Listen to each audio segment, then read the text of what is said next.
Bonjour à toutes et à tous, bienvenue sur Authentiques Auto.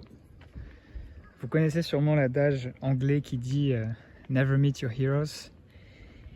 Eh bien aujourd'hui, je vous annonce que je vais lui donner tort puisque je vous présente ici à Monaco ma Mercedes préférée. Vous avez ici ce que je considère comme la meilleure Mercedes de tous les temps et très certainement l'une des meilleures berlines de tous les temps, une 450 SEL 6 litres 9.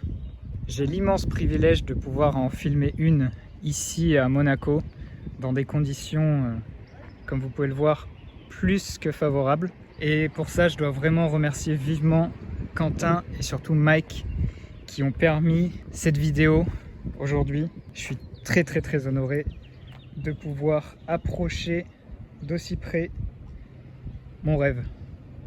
Cette vidéo est sponsorisée par la Fripe Auto. Si vous êtes comme moi et que vous passez beaucoup de temps sur les petites annonces mais que vous n'êtes pas forcément calé sur chaque modèle, peut-être que vous aimeriez avoir des informations pour savoir quoi vérifier avant de craquer sur votre auto de rêve. Et bien justement, la Fripe Auto, ils ont fait le travail de recherche et de synthèse à votre place et ils ont tout compilé dans des guides d'achat ultra complets qui vous permettent, avec de nombreux points d'inspection, des photos à l'appui, de mettre toutes les chances de votre côté pour éviter les mauvaises surprises en occasion. Si j'ai choisi de travailler avec la Fripe Auto, c'est avant tout parce qu'ils sont passionnés de Youngtimer, qu'ils vendent des autos de caractère, comme par exemple cette jolie Peugeot 406 rouge phase 1. Alors n'hésitez pas à aller faire un tour sur leur site internet. Je vous offre 10% de réduction sur les guides d'achat avec le code AA10. Tout se passe en description et merci à la Fripe Auto de soutenir mon travail.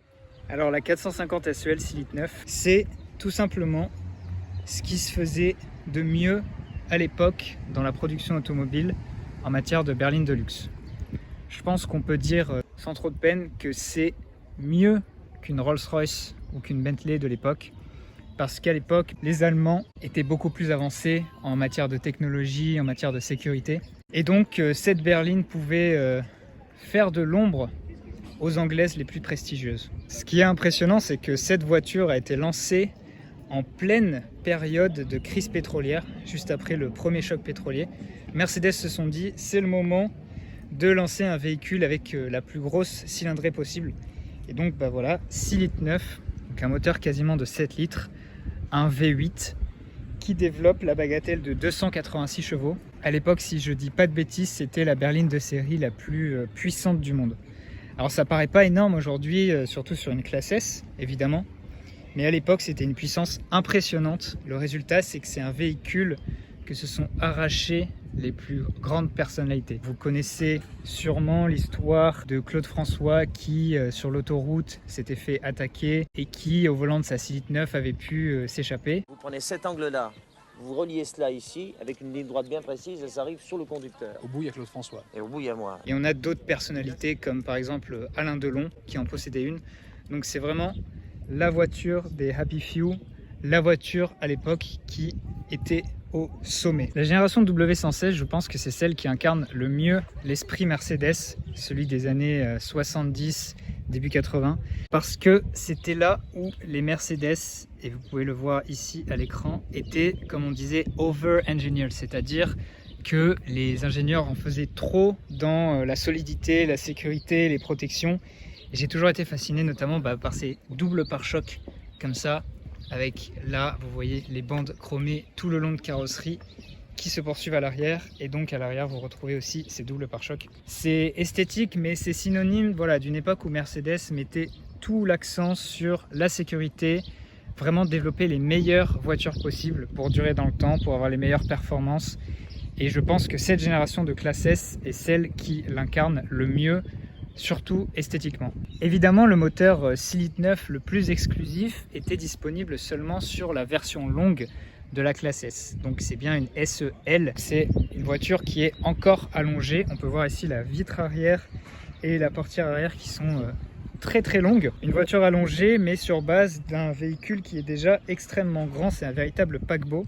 Pour autant, comparé à la génération W140, je trouve que celle-ci a une certaine finesse. C'est sûrement dû à ses chromes et à son esthétique encore ancrée dans les années 70. Et c'est pour ça que je trouve que c'est la classe S pour moi la plus réussie. Ce véhicule en particulier est une véritable authentique auto puisqu'il s'agit d'une première main qui a eu une histoire assez intéressante. Donc là on est à Monaco, mais comme vous pouvez le voir ici, ces petits autocollants très authentiques témoignent d'une vie à New York.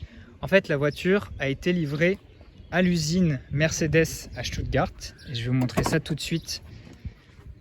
Ici, vous le voyez sur ce petit autocollant. Et ensuite, la voiture a passé quelques temps à Zurich. Puis, elle s'est envolée à New York où elle a passé 10 ans. Et enfin, depuis, elle est rentrée à Monaco. Et elle sort très très peu, juste de quoi être lavée, être entretenue. Et comme vous pouvez le voir, elle est dans un état absolument merveilleux. Cette 6.9, elle regorge de détails hyper savoureux. Vous avez par exemple des petits lave-phares. Vous avez également ces deux essuie-glaces très rapprochés et couleur un petit peu chrome. Ça aussi, c'est assez original, c'est très sympa. Et puis surtout, cette profusion de chrome partout sur la voiture. Regardez par exemple ici le montant de porte, la complexité. On a vraiment 3 bandes de chrome parallèles qui viennent dessiner la gouttière et tout le long de la voiture c'est comme ça, il y a du chrome absolument partout. C'est vraiment sublime. Ces poignées aussi, regardez-moi ces poignées, leur finesse, elles sont pas du tout dans la lourdeur un peu plastique des générations suivantes. Là celles-ci elles sont vraiment magnifiques. Et puis bien entendu ces petites jantes alliages qui font sourire aujourd'hui vu la taille des pneus, mais qui ont un design hyper iconique. On les a retrouvés sur pas mal de Mercedes de l'époque et qui rajoute la touche finale à cette esthétique statutaire. Comme toute classe S, aussi impressionnante qu'elle puisse être à l'extérieur, c'est bel et bien à l'intérieur qu'elle s'apprécie. Et donc, on va passer sans plus attendre au compartiment intérieur.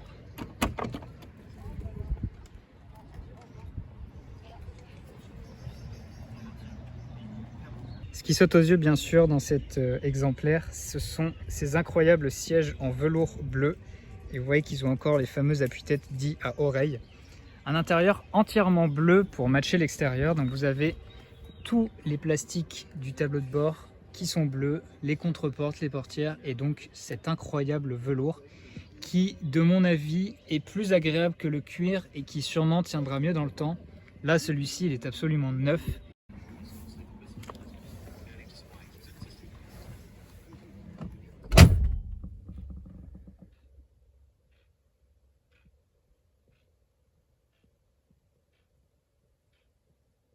Bienvenue à bord de la 450 SEL 6 litres 9. Ce qu'on remarque au premier abord, c'est cet impressionnant volant, un véritable volant de barge qui n'est pas en cuir, qui est en plastique simplement, mais qui est si typique, si iconique des Mercedes de cette époque. Ensuite, si on s'intéresse aux compteurs, ceux-ci sont un petit peu plus anciens que les générations suivantes, ce qui est logique, mais ce que je veux dire, c'est qu'il y a encore quelques petites touches de chrome, notamment au centre des aiguilles, ce très très beau petit rond en aluminium qui donne une parfaite symétrie aux 3 compteurs, c'est super joli.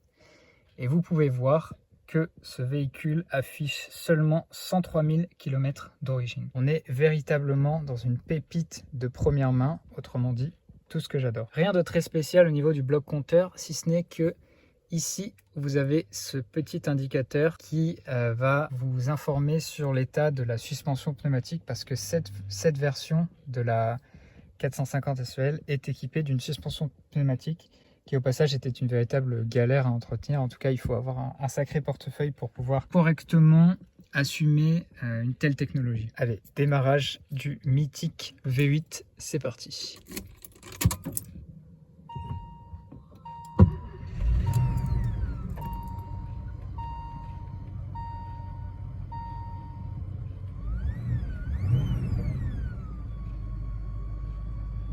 C'est quelque chose.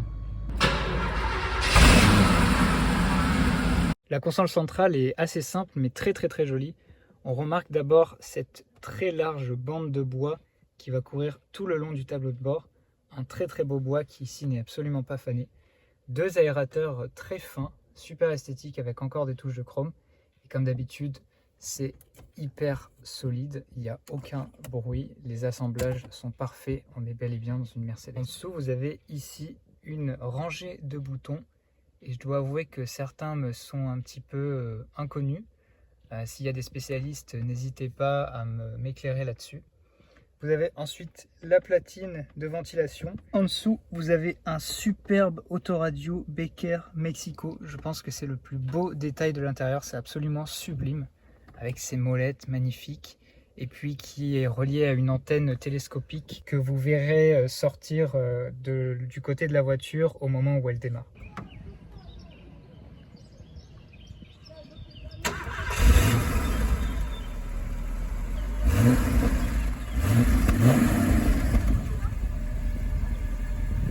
En dessous ici, on a un cendrier en chrome et en bois qui pareil est hyper solide. C'est franchement une pièce de bois et de chrome, hein, rien de plus, c'est impressionnant.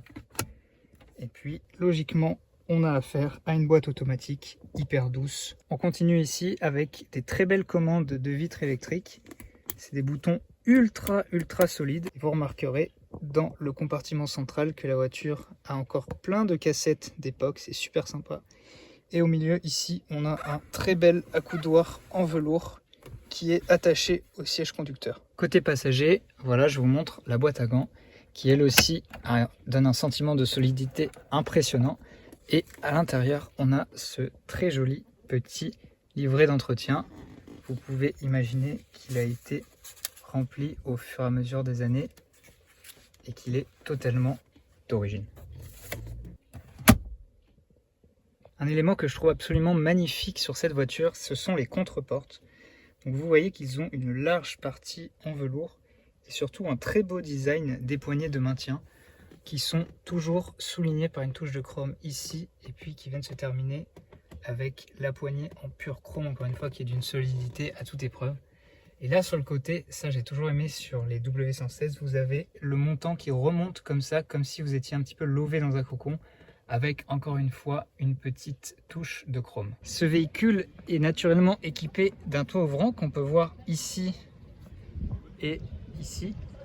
Mais je dois être honnête, avec Mike qui l'a conduit, on n'a pas été capable de savoir comment il s'ouvre, on n'a pas trouvé de molette et on n'a pas voulu non plus trop fouiller sur les boutons.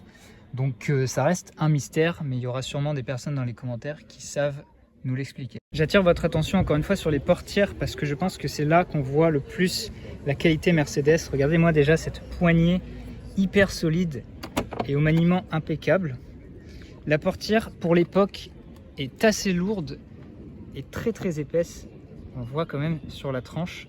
Et puis regardez aussi ces seuils de porte inhabituellement larges et solides. Franchement, on a l'impression d'être dans un tank, mais un tank raffiné. Et puis bien sûr, le bruit de la porte qui se claque, gage de qualité inconditionnelle. Ce qui compte sur les classes S, c'est l'espace arrière, puisqu'on est là pour se faire conduire. Et donc, voici la banquette arrière d'une 450 SEL 6 litres 9. Et c'est mieux quand on a vu mer. J'ai été très surpris en m'asseyant sur cette banquette parce qu'elle est beaucoup plus molle. Elle donne un sentiment plus ancien que les sièges avant qui sont assez fermes, mais ça reste hyper confortable. On est bien pris dans le velours. Vous entendez les grincements de la banquette. On a une très bonne assise et on se sent prêt à voyager pendant des milliers et des milliers de kilomètres. En tant que passager arrière, vous bénéficiez donc d'un petit accoudoir individuel. Vous avez ici le rappel de la commande de vitre électrique, qui semble être fait dans du marbre tellement il est solide, c'est impressionnant. Et puis un petit cendrier individuel, si j'arrive à l'ouvrir, voilà, qui est coincé dans la porte comme ça. Et ensuite, ici, des aumônières, toutes simples, mais pareil, indestructibles. Chaque passager dispose de son appuie-tête à oreille et puis d'une poignée de maintien comiquement longue. Enfin, regardez-moi ça, on pourrait mettre 1, 2, 3 mains, je ne sais pas pourquoi elles sont aussi longues, mais c'est un gage d'ergonomie, j'imagine. En tout cas, ces poignées de maintien, elles aussi, autant vous dire qu'elles sont extrêmement solides. Même le détail des ceintures est travaillé, je trouve ça absolument magnifique. Et puis surtout, on retrouve cette espèce de sentiment d'alcôve dans le creux, ici comme ça, qui vous donne une vue sur l'extérieur un petit peu plus travaillée. Et encore une fois, quand on est à la mer comme ça, on se croirait presque dans la cabine d'un bateau. C'est extrêmement agréable. Au milieu, ça va sans dire, on a un accoudoir. Tout simple, il n'y a pas de cendrier, il n'y a pas de bois. Mais ça permet de s'asseoir, de profiter de la vue dans un confort absolument princier. Au niveau du coffre, regardez-moi cette poignée et ce bouton magnifique. Et comme vous pouvez vous l'imaginer, c'est gigantesque. On pourrait mettre plein de choses ici. Des gangsters auraient la bonne idée de mettre peut-être des corps ici. En tout cas, le coffre est immense, tout carré, tout simple, presque indigent par rapport au reste de la voiture. Là, c'est du caoutchouc très basique. Et puis là, vous avez directement les ailes, hein, comme sur toutes les Mercedes de l'époque finalement. Mais c'est assez rigolo de voir le contraste avec l'intérieur de la voiture. En tout cas, c'est un coffre parfait pour voyager. Et le bruit, comme on aime. Et voici le cœur de la bête, ce qui fait tout le charme de la voiture, le fameux V8 à la cylindrée de 6,9 litres. Alors je sais ce que vous allez me dire, sûrement la même chose que je me suis dite, c'est pas du tout impressionnant quand on le voit comme ça sous le capot. On a cette énorme pièce en plein milieu avec un très discret logo Mercedes ici. On a une gigantesque batterie. La place est assez prise sous le capot et finalement c'est pas du tout un moteur qui est joli à regarder et qui est impressionnant. On ne devine peut-être pas forcément que c'est un V8 de 7 litres de cylindrée, mais en tout cas le voici, 286 chevaux, qui permet de filer sur l'autoroute à plus de 200 km/h sans aucun effort et avec un bruit très sympathique comme vous avez pu l'entendre.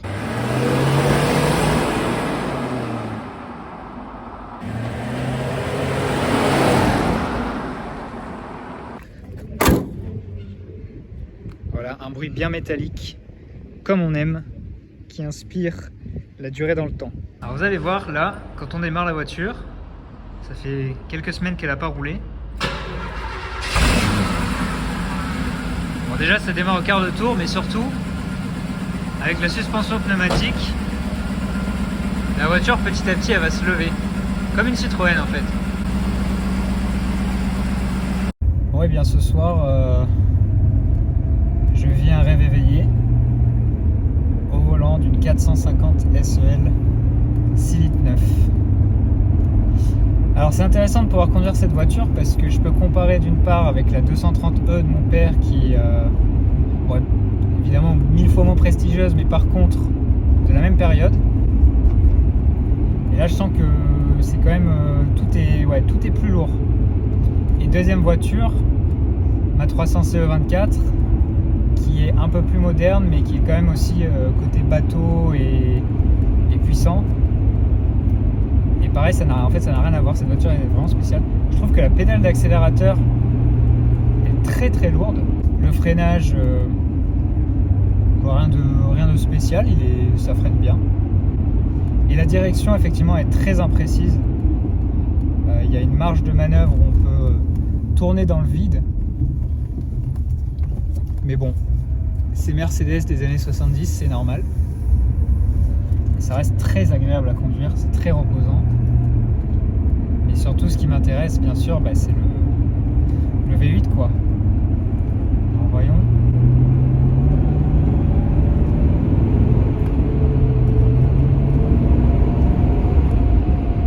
Il y a quand même un petit kick-down, effectivement. Il faut anticiper le freinage. C'est clair que ça freine pas aussi sec que justement que le 300 CE24, qu'il faut prendre le temps. Mais par contre, il y a quand même un kick. On sent qu'on a un énorme moteur qui est prêt à tracter tout ce qui bouge. Mais c'est pas non plus hyper impressionnant forcément, parce que la voiture est très lourde et que c'est aussi une boîte très ancienne. J'ai l'impression que la direction se durcit avec la vitesse.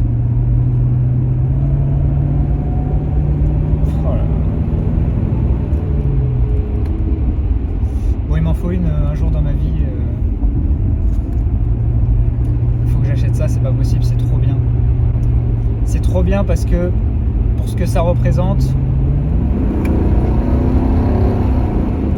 pour ce kick aussi quand même. Oh là là là là là là. Et avoir ces trois compteurs lumineux qui sont séparés, le logo Mercedes en bout de calandre. Et se dire que c'est encore une fois la voiture d'Alain Delon, la voiture de Claude François, la voiture de toutes les superstars, la voiture la plus élitiste peut-être produite par Mercedes pendant plusieurs décennies. Bah, c'est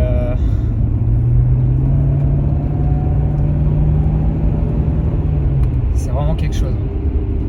C'est vraiment quelque chose. On vient de croiser une petite R5 Turbo 2, tranquillement, mais c'est Monaco, c'est normal.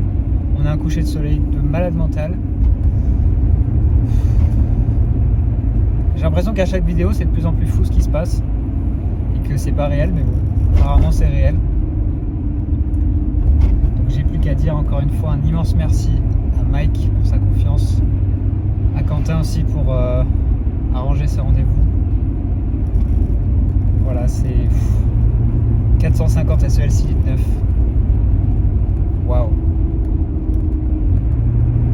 Pour conclure, je dois vous dire que ça m'a fait tout bizarre de m'approcher enfin de ma Mercedes préférée, de la voir sous toutes ses coutures, dans tous les moindres détails. C'est vraiment un privilège encore une fois d'avoir pu la filmer, donc merci encore à Mike et Quentin pour cet après-midi à Monaco. J'ai encore du mal à croire ce que je vois sous mes yeux, 450 SEL et ce 6 litres 9 qui fait toute la différence.